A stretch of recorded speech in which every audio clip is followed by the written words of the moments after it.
हरे राम हरे कृष्णा हरे कृष्णा कृष्णा कृष्णा हरे हरे हरे राम। जय जय श्री राम सबको प्रणाम। दोस्तों नमस्कार, मैं विजय वर्मा और हमें इस वक्त हनुमानगढ़ी में पीछे के एरिया में पीछे आप मंदिर देख रहे होंगे और इनकी फैमिली है। हम लोग साथ आज विजिट कर रहे हैं। आज से कल से सफ़र हो गया हमारा 2 जनवरी तक का। हमने आगे भी जाना है, कोट द्वार तक का जाना है, वहाँ भी सफारी का कुछ इन्होंने सोच रखा है, पूरी प्लानिंग करके आए हैं बम्बई से। तो बम्बई के प्लानिंग कर ही लेते हैं। तो इनके भी ज़िंदगी के जुड़े अनुभव हैं और बहुत सारे अनुभव एक भिन्न प्रकार के अनुभव हैं, क्योंकि एक आम इंसान आता है और दर्शन करता है, पर इन्होंने पूरी तैयारी के साथ ये अच्छे इनके भी जिंदगी के जुड़े अनुभव हैं। अब जानते हैं इनके जिंदगी के जुड़े अनुभव। जी नमस्कार, मेरा नाम दिनेश गहलोत है और हम लोग अभी मुंबई से आ रहे हैं। वैसे तो हम हैं राजस्थान से, लेकिन मुंबई में हम नौकरी कर रहे हैं। उप जनरल मैनेजर की उपाधि पर हैं और बच्चों को उनकी पढ़ाई में मदद हो, ऐसे ही हम काम कर रहे हैं। सो बाबा जी से जुड़ना ये एक आकस्मिक घटना बोल सकते हैं। और वैसे जैसे लॉकडाउन में सब लोग अपने अपने घरों में थे, वैसे भी हम अपने घरों में अपने काम के अलावा कुछ और ढूंढ रहे थे, देख रहे थे। तो एक दिन हम लोग ब्रॉडकास्ट सुन रहे थे और उस ब्रॉडकास्ट में रिचर्ड एल्बर्ट उनका कोई कथन आ गया और उनका एक बहुत ही इम्पोर्टेंट ब्रॉडकास्ट था। तो हम लोगों ने उनके बारे में थोड़ा जानकारी चाहिए। बट जैसे ही हम लोगों ने एल्बर्ट डाला तो वैसे ही रामदास नाम से बहुत सारी इन्फॉर्मेशन आने लगी, ना कि उनके बारे में जो रिचर्ड एल्बर्ट थे। और उस से हम लोग को पता चला कि ये नीम करोली बाबा के भगत थे। और हम लोगों ने फिर और आगे जाना चाहा और ये जो यात्रा है वहाँ से शुरू हुई है और अभी पता नहीं और कहाँ कहाँ ले जाएगी, कौन से विदेशों के मंदिरों में ले जाएगी। तो ये हमारी पहली यात्रा है और हम यही चाहते थे कि हम लोग 7 दिन कैंची धाम में रहें फैमिली के साथ और सुबह शाम डेली उनकी आरतियों में रहें। और जो उनकी लीला है, उन लीलाओं के बारे में मैंने जो किताबें मिल सकती थी मेरे पास वो तो पढ़ी है। लेकिन जैसे विजय भाई, आप उनको रंगीला सौदागर से नाम से जानते हैं, जो 2 दिन में मुझे अनुभव हुआ है कि जो किताबें कहीं भी नहीं मिलेगी, आपको उनकी मुँह वाणी से समझ में आएगा। और ये सिर्फ कैंची धाम या अपना नैनीताल के बारे में नहीं, बट पूरी हिंदू अपनी रामायण हो या राम कथाएं हो, उनके बारे में बहुत जानकारी रखते हैं। और ये मेरे मन से मैं जो मैंने सुना देखा वो बता रहा हूँ आपको। और जो बाबा जी से जुड़ने के बाद जो अनुभव होता है, आई थिंक वो हम लोग बयान नहीं कर सकते, वो तो आप सिर्फ अनुभव कर सकते हो। सो मैं बस यही कहूँगा कि आप भी सपनों में दर्शन बाबा जी के देखिए, वैसे तो हमेशा है ना, मतलब दिखते हैं, है ना। अभी वो आप कैसे बताएं वो मैं नहीं बताऊंगा, बट यस, सपनों में कहीं हर कहीं अभी जब भी मुश्किल घड़ी होती है तो हम लोग भगवान को याद करते हैं, तो हनुमान को याद करते हैं। अब हनुमान के साथ हम जब भी याद करते हैं, बाबा जी की तस्वीर भी आ जाती है कि मैं ही हनुमान हूँ, मैं ही नीम करोली हूँ और मैं ही संकट मोचक हूँ। सो बस सोचा कि विजय भाई के साथ शेयर करें अपने अनुभव। और ये 2 दिनों में 20 सालों का अनुभव हो गया ऐसे लग रहा है। अभी तो पता नहीं और 5 दिन बाकी है। सो बहुत बहुत शुक्रिया विजय भाई। अच्छा, कैंची धाम आपने बोला कि यार हम आते चले गए, फिर यहाँ प्रोग्राम बनाया, तो कल पूरा दिन आप आधा दिन शायद कैंची धाम रहे, तो कैसा अनुभव लगा? शुरू से बताइए ना कि यार, क्योंकि आपके अंदर तो वो थी जब गाड़ी में भी आप बैठे उनको मैं आ गया। तो उसका बताइए थोड़ा। सो कभी कभार तो ऐसे लगा कि जैसे नीम करोली बाबा ही कह रहे कि मैं अपने घर आ गया, यानी यही अपना घर है। और हम लोग आते ही पूरा फ्रेश होने के बाद आधा दिन हम लोग कैंची धाम में बस नीम करोली बाबा के जो मूर्ति है उनके सामने बैठे रहे और ऐसे लग रहा था ऐसे बातें कर रहे हैं। वो पूछ रहे हैं कैसा लग रहा है, क्या है। इतनी ठंड थी 5 डिग्री, लेकिन कुछ मुझे तो उसका एहसास नहीं हुआ। बच्चे थे साथ में, उनको थोड़ी ठंड लग रही है, आप लोग को इतनी ठंड लग रही है। तो हम लोग ने फिर अपने जो माता जी है उनके समाधि पर भी हम लोग बैठे, वहाँ पे उनकी जो आरती है वो गाई। और आप मानो या ना मानो, हम लोग करीबन 2:30 बजे से लेके रात के 7:30 5 घंटे हम लोग उस परिसर से बाहर ही नहीं निकले। कई बार चक्कर लगाए हर देवी देवताओं के। और सबसे बड़ी, मैं अपनी फैमिली के साथ ये बता रहा था कि मैंने बहुत सी देवी अम्बे माँ जो है, जगदम्बा, उनकी तस्वीरें देखी हैं। बट यहाँ पे जो नीम करौली अपने कैंची धाम में जो तस्वीर है माता की, वो तो इतनी मनमोहक है, इतनी सुंदर। अभी आप वो फोटो में नहीं एहसास कर सकते, आप आओ खुद देखो तभी उसका पता चलेगा। और विजय भाई जैसे उनके साथ जुड़ोगे तो आपको और डिटेल जानकारी मिलेगी जो हम लोगों को कहीं मिल नहीं सकती। चाहे वो एक कितना भी वीडियो आ जाए, बुक्स आ जाए, लेकिन एक जो परफेक्ट अनुभव है वो कथन वो एक इंसान से मिल सकता है जो भी अपनी तरह से भक्ति में लीन है बाबा जी की। सो जय नीम करौली बाबा। अच्छा, भक्तों के लिए संदेश? बस सबसे पहली बात है कि भक्ति को मत छोड़िए। सबसे पहला तो है कि भक्ति को मत छोड़िए। आप किसी भी भगवान को मानते हो, भक्ति करते रहिए। और एक बार नीम करौली या जो भी गुरुजी है अपने, उनसे जुड़िए, उनसे एक बार बातें कीजिए। आप फिर देखिए अनुभव आपका साथ हो कैसे आपको आगे ले जाते हैं। और ये जो मानव शरीर है, लोग पूछते हैं कि मैं इस दुनिया में क्यों आया हूँ या मुझे क्या करना है। अरे भाई, भगवान ने आपको भेजा है, मेरी भक्ति करो और आनंद मंगल से जियो। ये बाकी जो दुख है, आपके कष्ट है, ये मुझ पर छोड़ दो। लेकिन हम इंसान इतने पागल है, हम अपने सारे कष्ट अपने ऊपर ले लेते हैं और फिर भगवान को ढूंढने निकलते हैं। वो भगवान हम लोग अपनी पढ़ाई में ढूंढते हैं, अपनी किताबों में ढूंढते हैं, अपने जो औहदा होता है, अरे मैं आज अमीर हो जाऊंगा तो मुझे वो सुख मिलेगा।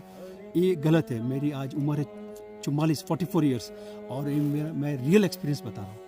मैंने सारी चीज़ें कर ली ज़िंदगी में, लेकिन ये जो अनुभव है भक्ति का, ऐसे लग रहा है कि मेरा मानव जन्म सफल हो गया। कुछ लोग ऐसे भी तो हैं कि भगवान जब तू मुझे ये देगा तो तब मैं ये करूँगा। वो गलत उनके बात लिए है। भगवान से सिर्फ भगवान से भक्ति कीजिए।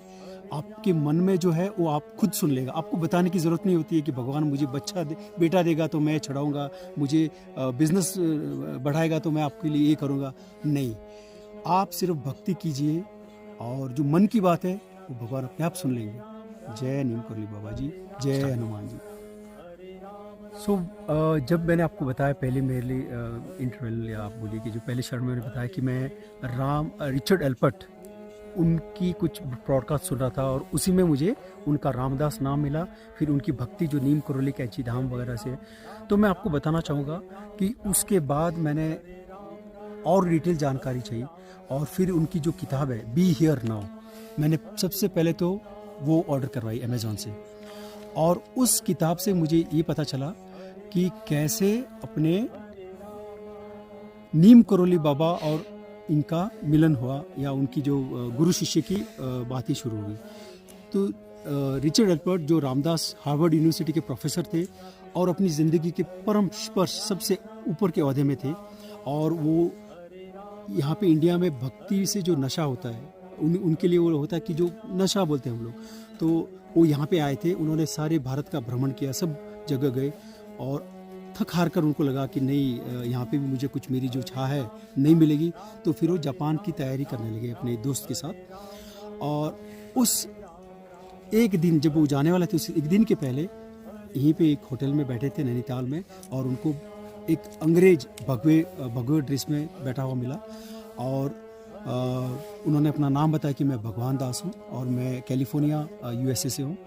और फिर ये दोनों ने अपने आपस में बातें शुरू की और 2 दिन तक इन्होंने बहुत सारी भक्ति के ऊपर चर्चाएं की। फिर भगवान दास को अपने वीज़ा के लिए जाना था, तब भगवान दास ने कहा कि मैं अपने गुरुजी के पास जाना चाहता हूँ।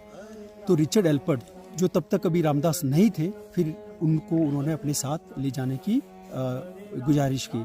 और फिर ये दोनों गाड़ी लेके, जो रेंज रोवर उस वक्त में भारत में तो शायद पहली गाड़ी होगी, उसमें ये दोनों बैठे, भगवान दास खुद अपने हाथों से चला रहे थे और फिर ये कैंची धाम पहुँचे। जैसे ही कैंची धाम ये लोग पहुँचे तो फिर उन्हें सब भगवान दास को घिर के लोग अपने चरण स्पर्श करने लगे। ये अपने रिचर्ड एल्पर्ट साहब जीन्स और ब्लू टी शर्ट में बस खड़े रहे और उनको लग रहा था कि ये क्या है, मुझे तो कोई पहचान भी नहीं रहा है और इसको सब लोग अपने दुआ सलाम कर रहे हैं।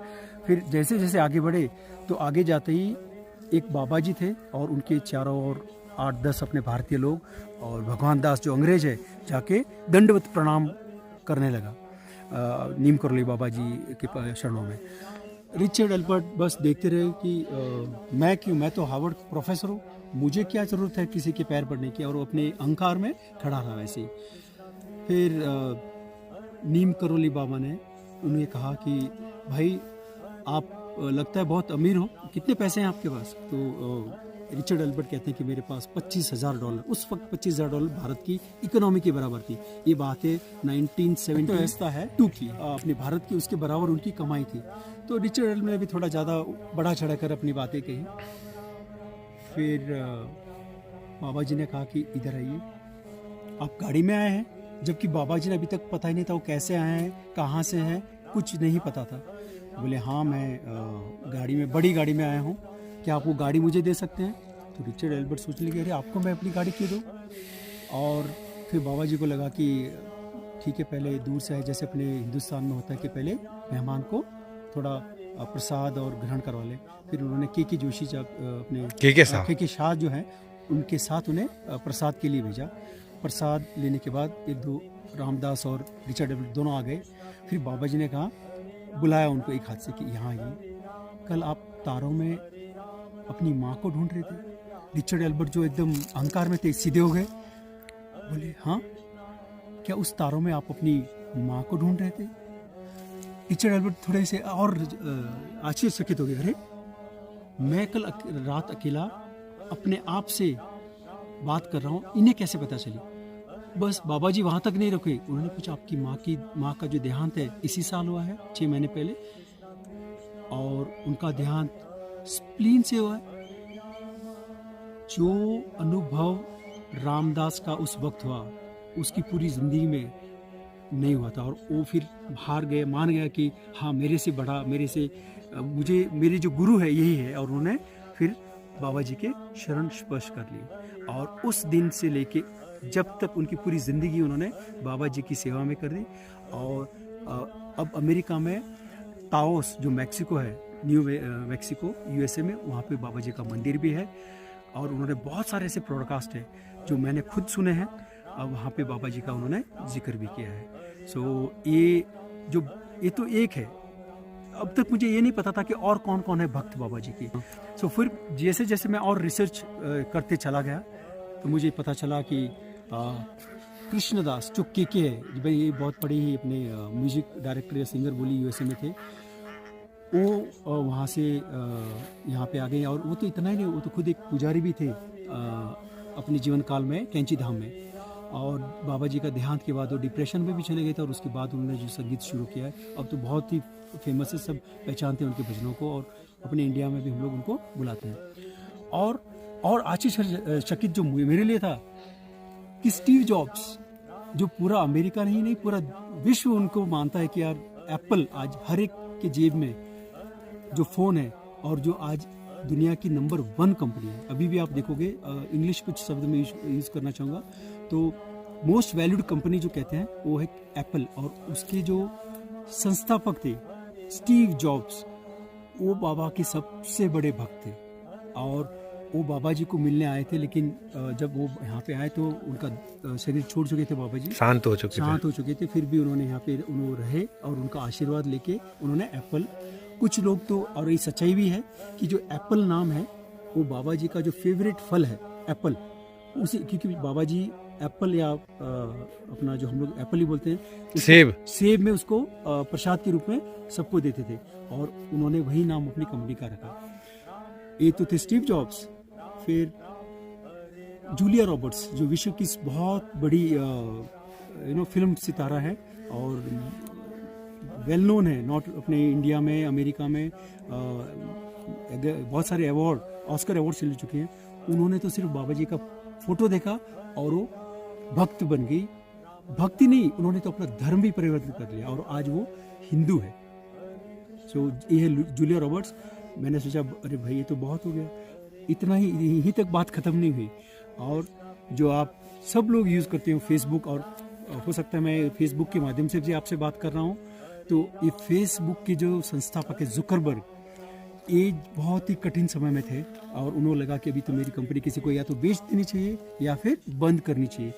तब ये अपने स्टीव जॉब्स, जो उनके गुरुजी है, गुरुजी मानते थे उनको, और उनके पास गए और उन्होंने बताया कि मैं इस संकट में हूँ, अभी आप बताइए।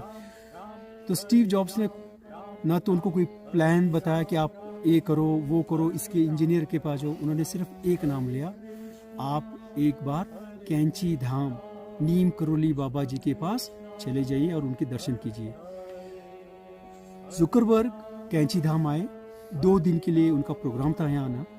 वो पूरे 1 महीने तक कैंची धाम में रहे और ये जो फेसबुक का नेटवर्क है, ये आइडिया उनको कैंची धाम से आया कि कैसे लोग एक दूसरे से मिलते हैं, कैसे उनका कॉन्टैक्ट्स होते हैं।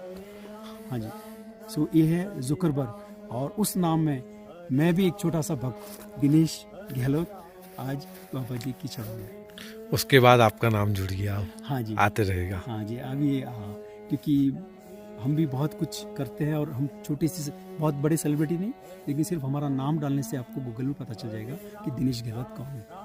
गूगल में आ जाएगा हाँ नाम? जी, हाँ जी, इसीलिए मैं बोला कि थोड़ा अच्छा अच्छा, छोटे से हैं बट फेमस है। तो थोड़ा बहुत बताइए कि मतलब उस नाम से कैसे, चल रहा। तो आपका तो दिनेश नाम दिनेश नाम से आ रहा है, तो मतलब ये कैसे क्या हुआ बचपन से, थोड़ा सा जीवनी टाइप में, हाँ बचपन से कैसे?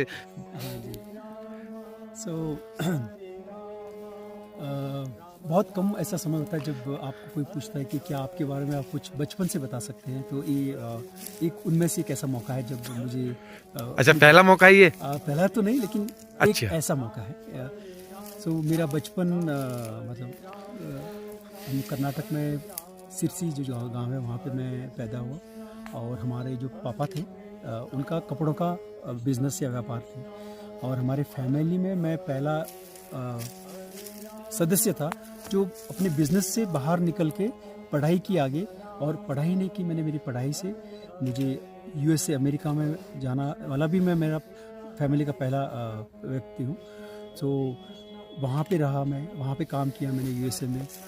फिर मैं पहले कंप्यूटर साइंस कंपनी में था प्रोजेक्ट मैनेजर से। उसके बाद मुझे एक ऐसा मौका मिला जो जीवन बदलने लायक था। और वो क्या था मैं बताता हूँ आपको। अपने इंडिया में पहली एजुकेशन फाइनेंस कंपनी यानी एजुकेशन लोन, ये कंपनी आने के पहले सिर्फ बैंकों से ऋण मिलता था पढ़ाई के लिए और कोई आपको नहीं दे पाता था ऋण। तो जो क्रेडिला HDFC है वो पहली कंपनी थी और उस संस्थापक मेंबरों में से मैं भी एक था जब हम लोगों ने शुरुआत की। तो मैंने अपना अमेरिका का जॉब छोड़ के मैं इस कंपनी के साथ जुड़ा क्योंकि मेरा एक सपना था कि जो मैं वंचित रहा, मुझे भी डॉक्टरी की पढ़ाई करनी थी और मैं नहीं कर पाया, लेकिन मेरे जैसे बहुत से ऐसे सदस्य हैं जो करना चाहते हैं। तो मैंने सोचा क्यों ना मैं इससे जुड़ूं और उनका भला करूं। तब मुझे पता नहीं था ये क्या होने वाला है, कहाँ तक कंपनी चलेगी भी नहीं या बंद हो जाएगी, क्योंकि ऋण लेने के बाद पढ़ाई तो 4 साल होती है, आपका पैसा 4 साल के बाद आना शुरू होता है। बट बस एक जुनून से हम लोग शुरू की कंपनी और उस कंपनी के आज करीबन 50,000 बच्चे हैं जिन्होंने ऋण लिया है और पढ़ाई करके वो अपने अपने अलग अलग सपनों को पूरा कर रहे हैं। उसके बाद मेरा जुड़ाव DHFL की अवांस कंपनी है, उसमें मैं पहला सदस्य था जिसने शुरुआत की। सो अवांस DHFL की कंपनी, उसके बाद मुझे एक्सिस बैंक ने भी बताया कि हम भी कुछ बच्चों की ऋण के लिए स्टार्ट करना चाहते हैं, कि आप आएंगे। तो एक्सिस बैंक मेरा तीसरा बैंक था। वहाँ तक ही बात नहीं रुकी, फिर एडवांस एक कंपनी है जो खुद और कुछ एक स्किल लोन में कुछ करना चाहती थी। तो 4 सदस्यों ने ये एडवांस स्थापना की थी और चौथा सदस्य मैं था। एडवांस में अभी मेरा कार्यकाल चल ही रहा था, तब तक ICICI बैंक ने मुझे बुलाया कि हम एजुकेशन लोन शुरुआत करना चाहते हैं और एक योग्य इंसान जो इसको संभाल सके उसको ढूंढ रहे हैं। और उन्होंने मेरा एक मीटिंग ली और मुझे सेलेक्ट कर दिया। ICICI बैंक में मेरा तीसरा साल है और अब तक हम लोगों ने करीबन 21,000 लोगों को पढ़ाई के लिए आगे बढ़ने के उनके सपनों को पूरा किया है। और मैं चाहता हूँ कि करीबन लाखों लोगों को मेरे रहते हुए मेरे जीवन में उनके सपने पढ़ाई के रूप में पूरा करवाऊँ और उनके सपनों के साथ साथ मेरी भक्ति जारी रहे। तो ये मेरे बारे में। मेरे साथ मेरी पत्नी है कल्पना गहलोत, मेरा बड़ा बेटा है सम्मान और मेरी बेटी है सिमरन गहलोत। ये हम लोग 4 हैं और चारों नीम करोली बाबा जी के भक्त हैं। कोई बड़ा या छोटा नहीं, हम लोग सब एक बराबर भक्ति करते हैं। बाबा जी की। सुबह शाम हम लोग आरती भी करते हैं, और सबसे बड़ी बात, सुबह हम पहला दर्शन घर की आरती के बाद विजय जी का वीडियो का इंतज़ार करते हैं कि कब हम बाबा जी के दर्शन लाइव करें, फिर अपना दिन की शुरुआत करें। कुछ लोग होते हैं जो अपने नाम से चैनल चलाते हैं, चलाते हैं, लेकिन विजय जी रंगीला सौदागर नाम से परिचित है। अगर मैं विजय जी कहता हूँ तो शायद आप लोग नहीं पहचान पाएंगे।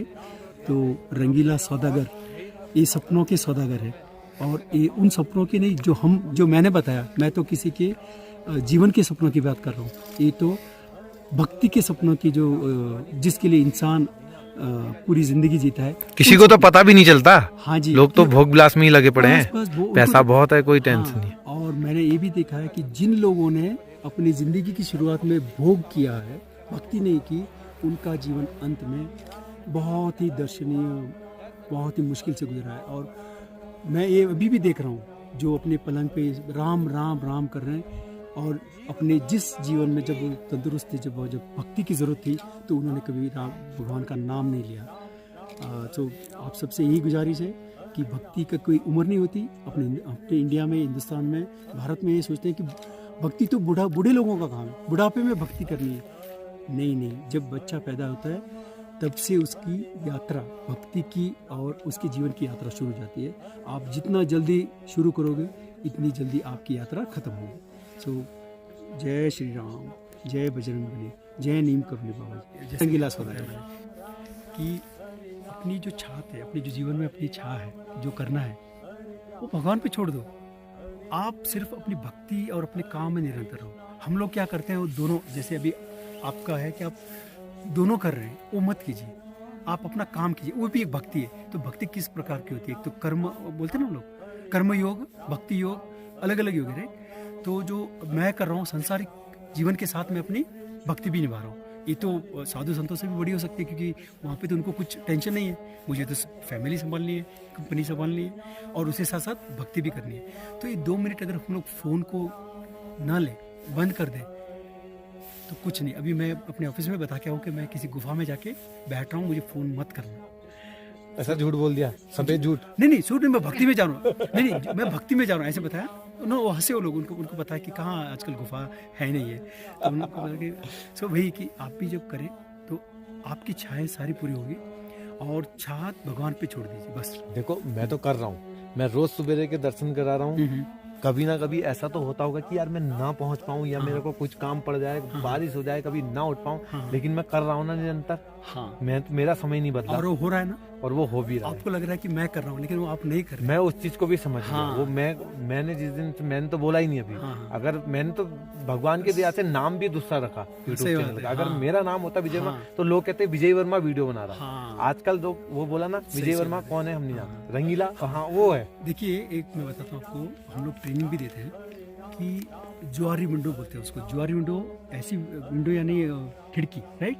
तो उसमें 4 कोने होते हैं। एक कोना वो है जो हम अपने आप को पहचानते हैं, दूसरा कोना वो है जो हम भी अपने आप को पहचानते हैं और लोगों को वही पहचान मिलती है जो हम पहचानते हैं। तीसरी जो विंडो है, वहाँ पे हम लोगों को पता नहीं कि लोग अपने बारे में कैसे पहचान रहे अपने को। और चौथी जो विंडो है, जो हम लोग भगवान भक्ति, न मुझे पता है न लोगों को पता है कि मेरी पहचान कैसी है। सो ये चारों अलग अलग जो खिड़कियां हैं, जैसे बहुत सारे लोग हैं जो वीडियो तो देखते हैं, पर ना वो कभी बात कर रहे हैं, ना वो कभी करेंगे। लेकिन वो देखते रहेंगे निरंतर। तो मैं ये बात बताने की वजह ये थी कि आप जो आपको पहचान रहे हो, आप उससे कहीं, वो जो तीसरी वाली विंडो है या सेकंड वाली, जहाँ पे लोग आपको बहुत जानते हैं, आप आपको छोटा मान रहे हो, ये आपका बड़प्पन है, बट आपको लोग इतना पहचानते हैं। कभी कभार तो मुश्किल हो जाएगा कैंची धाम में आपको गुजरना, क्योंकि आपका चेहरा देख के। तो कल वाली घटना, बताओ। हाँ जी, तो कल वाली घटना है, हम अपना काठगोदाम से कैंची धाम के लिए निकले, और वहाँ से आ रहे थे, बीच में चाय के लिए, नाश्ते के लिए हम लोग रुक गए। और अपने सौदागर जी, विजय जी, रंगीला सौदागर जी हमारे साथ बैठे थे। तो वहाँ पे एक बूढ़े बुजुर्ग आ गए। चलो, बच्चे तो ये फेसबुक यूट्यूब से पहचान जाएंगे, बट एक बूढ़े बुजुर्ग आए और बोले आपका नंबर दे दीजिए। तो विजय जी ने बोला कि ये लीजिए, मेरा नाम रंगीला सौदागर। अरे बोले, आपको नाम बताने की कोई ज़रूरत नहीं, हम आपको पहचानते हैं। और विजय जी ने अपना नंबर और उसके साथ बाबा जी की एक फ़ोटो। और ये बात मुझे तब याद लिंक हुई कि जब अपना क्या नाम एडल्फ रामदास जो आए थे यहाँ पे, तो फर्स्ट उन्होंने बाबा जी ने भगवान दास से कहा कि मेरी एक फ़ोटो इनको दे दो, वो मेरे से छूट गई, तो उन्होंने अपनी फ़ोटो रामदास को दी थी। सो पता नहीं आप भी फ्यूचर के बाबा जी बने। वही मैं बोल रहा हूँ ना कि वो जो विंडो है ना, पता नहीं हम लोग सुबह जैसे नित्य बाबा जी के दर्शन करवाते हैं, रंगीला सौदागर जी, विजय भाई, तो हम लोग वही आरती के दर्शन कर ही रहे थे कि कहीं से एक भाग के एक इंसान आते हैं और बोलते हैं राम राम राम राम, बोले आपका नाम क्या है? मैं शिवशंकर, हाँ, शिवशंकर है ना, बरेली से आया हूँ। साक्षात शिव, हाँ, मैंने भी कहा तो साक्षात हाँ, इन्होंने भी कहा कि हमको साक्षात शंभू जी के दर्शन हो गए। दोस्तों नमस्कार, मैं विजय वर्मा और मैं हूँ इस वक्त कैंची धाम में, और मेरे साथ बहुत सारे भक्त लोग जुड़े हुए हैं। और आज शिव जी हमारे साथ साक्षात जुड़े हुए हैं, शिवशंकर जी और दिनेश कल्पना फैमिली हैं, और ये हैं ललिता जी और जगदीश जी आए हुए हैं। तो आज ललिता जी का जन्मदिन है, तो जन्मदिन की इनको ढेर सारी शुभकामनाएं, और मेरी तरफ से बाबा जी की तस्वीर जो मैं गिफ्ट करता हूँ। आप जल्दी से खोल लीजिए इसको।